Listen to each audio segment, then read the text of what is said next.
This Torah class is brought to you by TorahAnytime.com. Bruchim Abayim, welcome everyone to a special edition of All Parsha on Parshas Vayigash, the Haturim on Parshas Vayigash. This week, I would like to focus just on one short comment of the Haturim, which really will open up for us a new vista of understanding the whole narrative of Mechiras Yosef. The Haturim says on the opening pasuk, the opening words, Vayigash Elav Yehuda, that these three words are Soifei Tevois Shaveh, equal. What Yehuda was telling to Yosef was, you're not greater than me. I'm equal to you. You're a melech, I'm also a melech. And regarding this encounter, the Medrash darshans and applies the pasuk, Ki hine hamalachim nayadu. The two kings have met up. This is the encounter of what the Medrash calls the meeting of the ox, namely Yosef, and the lion, Yehuda. Now, even though one would think that the lion would certainly overcome, but in nature, sometimes the ox can actually be more powerful than the lion, and this was an epic encounter, and what Yehuda was telling Yosef, you think you're a king? I'm equal to you. I'm a king. Now, this is a very telling comment, and this is a very important comment, that Yehuda had the halachic status of a melech. Firstly, this is probably the most important piece of information that we need to know regarding Mechiras Yosef. Because obviously we have to understand, how could the brothers bring themselves to sell their brother or to try to kill their brother? A tzaddik, these are the shiftei ka. What were the brothers thinking? And Chazal tell us that they made a cherem, that nobody could reveal and divulge what happened to Yosef. Then they even included HaKadosh Baruch Hu in that cherem. How could they include HaKadosh Baruch Hu in such a cherem? And the Shlah HaKadosh reveals to us a very important idea, and that is the Malchus Beis David, which is rooted in Shevet Yehuda, already started. Yehuda was the one who Malchus should have belonged to. And to the extent where the Gemara in Sanhedrin says, anyone who disputes and challenges a Malchus Beis David, it's like challenging the very Shechina itself. The idea is, says the Shlah HaKadosh, that God's sovereignty and majesty in this world is manifest and reflected through the medium of the Malchus Beis David. That is why the Kisei HaKavod stands on four legs, Avraham, Yitzchak, and Yaakov. But a three-legged chair is wobbly. Not until Yehuda was born did the Kisei HaKavod have amida, stability and endurance. That's why when Yehuda was born it says, Vata amoid miledes, a lashon of amida. And therefore they decided that Yosef, who has dreams of grandeur, they said, Hamaloich timloich aleinu, imashal timshal banu.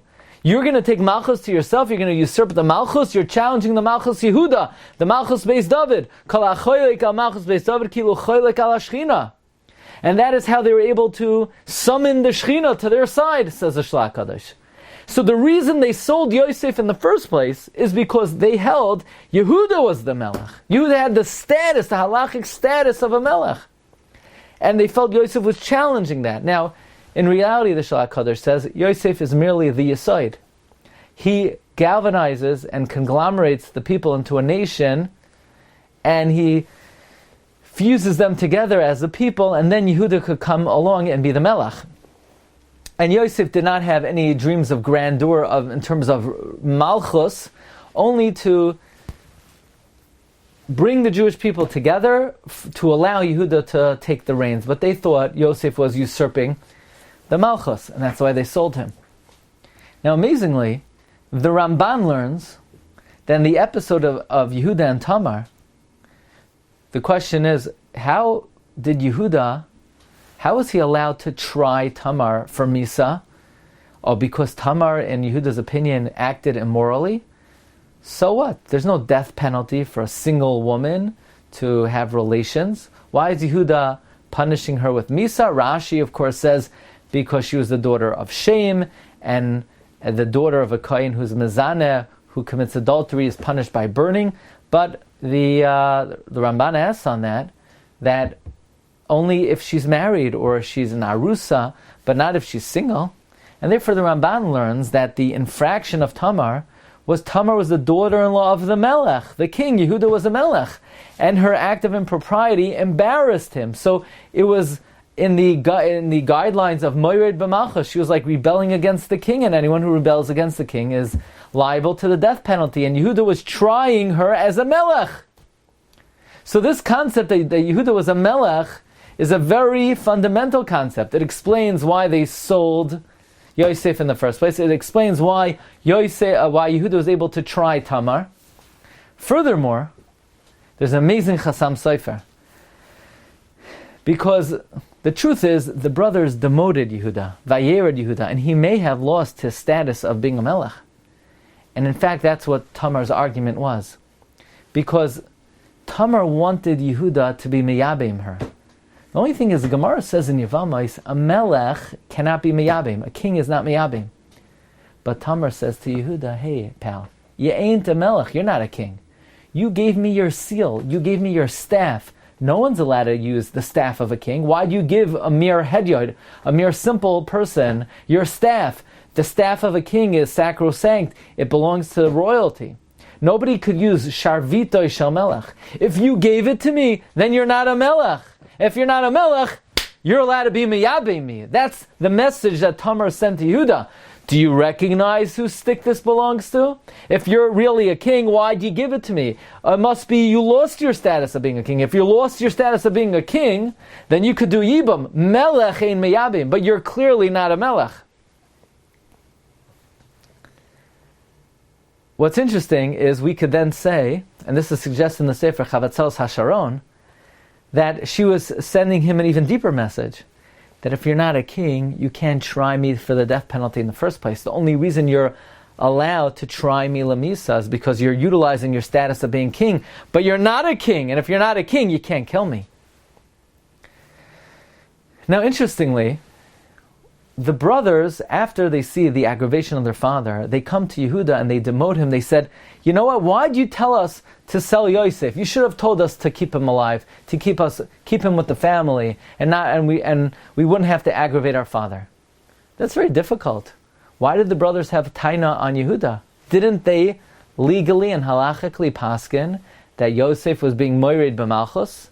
Didn't we just explain, based on the Shlah HaKadosh, that the brothers had a halachic taina against Yosef, that they felt Yosef was usurping the malchus? But there's an interesting Rambam. The Rambam writes in Hilchos Melachim Paragimel Halacha Ches that anyone who rebels against the king has authority to kill them. He's not obligated to kill them. Yesh lo reshus lahargoyim. In fact, if you look in the beginning of Erechin, Parak Aleph Mishnah Gimel, the halacha is if somebody says, I give the value of someone to the Beis HaMikdash, so we evaluate that person's value, and the Ma'arich, the one who said, Eirech ploini olai, the one who said, I'm going to give his value to the Mikdash, he has to pay the value of that person. Now, what if that person was liable to Misas Bezdin? Then there's no monetary payment that he incurs, because somebody who's liable to death penalty has no value. But what if that person was a moyed b'malchus and the king was going to kill them? So the Rambam writes in the Parsha Mishnayos, in Erechin, Parak Aleph Mishnah Gimel, that in fact, the person who says, Eirech, someone who's moyed b'malchus alai, does have to pay their value, because sometimes the king could change his mind. Rabbi Yosef Engel writes in the Beis HaOitzar, Klal Pei Zayin, that from this Rambam we see that when someone rebels against the king has the right to change his mind and to renege. The Maritz Chius wrote a sefer on the power of Melech, of the Melech, called Toras Nevi'im, where he says, how does the Rambam know that a king has the authority to be moichel and not to kill someone who rebels against him? Because normally we say, Melech shemachal al kavoidoi, kavoidoi machal. Why does a king have the right to forego killing someone who rebels? Says the Toras Nevi'im, well, the Rambam learns this from David HaMelech. Shimi ben Gera rebelled against David, and David did not kill him. And even though David told Shlomo to kill him, but how is David allowed to delay the punishment? That's Inoi Hadin. It must be that when it comes to Mored b'Malchus, even though the king cannot be Moichel, but he could forego his ability to kill the offender. The brothers Taina on Yehuda was, yes, Yehuda, we know the Shla HaKadosh, and anyone who argues on Malchus Beis David is like arguing on the Shechina, but you have the authority not to be moichel on your honor, but to be moichel on the death penalty, and to be moichel on the selling him. The punishment you have the ability to be moichel on. So we see that Yehuda's status of Melech plays a pivotal role in the Mechira, in the brothers' Taina on Yehuda, and as well in Yehuda's adjudicating the court case with Tamar. One final idea. Who does Yaakov Avinu send to establish the yeshiva in Goshen? Ve'es Yehuda shalach lefanav el Yosef lahiros lefanav Goshna. What was Yaakov sending Yehuda for? Rashi brings the Medrash. He was setting up a yeshiva. So what's he sending Yehuda for? Levi is the Rosh Yeshiva. He's Yoru Mishpatach Yaakov. Yisachar is the Talmud Chacham. Why send Yehuda? Yehuda is the mighty warrior.